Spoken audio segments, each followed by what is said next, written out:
Hi అందరికీ టమాటా curry సింపుల్గా టేస్టీగా ఎలా ప్రిపేర్ చేయాలో చూపిస్తాం. ముందుగా స్టవ్ ఆన్ చేసుకుని స్టవ్ పైన ఒక కడాయి పెట్టుకోవాలి. కడాయి కొద్దిగా వేడైనాక దాంట్లో కొంచెం ఆయిల్ వేసుకోవాలి. ఆయిల్ కొంచెం వేడైనాక కొంచెం శనగపప్పు, కొద్దిగా ఆవాలు, కొంచెం జీలకర్ర, ఒక 4 చిన్న కట్ చేసుకున్న పచ్చిమిరపకాయలను, కొంచెం కరివేపాకును, అది కొంచెం ఫ్రై అయినాక చిన్న కట్ చేసుకున్న ఉల్లిపాయ ముక్కలను వేసుకొని అవి బాగా ఫ్రై చేసుకోవాలి. అవి కొంచెం ఫ్రై అయినాక కొంచెం అల్లం వెల్లుల్లి పేస్ట్, కొద్దిగా పసుపు వేసి కలుపుకోవాలి. ఇవన్నీ బాగా ఫ్రై అయినాక ఒక 5 టమాటాలను మిక్సీలో వేసి మెత్తని పేస్ట్ లాగా చేసి వేసుకోవాలి. కలుపుకొని మంటను సిమ్లో పెట్టి మూత పెట్టుకోవాలి. కాసేపటి తర్వాత ఇలా ఆయిల్ అయితే పైకి వస్తుంది. అప్పుడు 1 స్పూన్ కారం, 1/2 స్పూన్ ఉప్పు, 1/2 స్పూన్ ధనియాల పొడి, కొంచెం మెంతి పొడి వేసి అవి కలిసేలాగా కలుపుకొని ఒక చిన్న టీ గ్లాస్ వాటర్ పోసి కలుపుకోవాలి.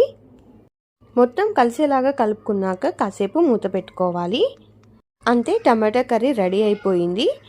ఫైనల్గా కొంచెం కొత్తిమీరని యాడ్ చేయాలి. వేడివేడి అన్నంలోకి ఈ కర్రీ చాలా టేస్టీగా ఉంటుంది.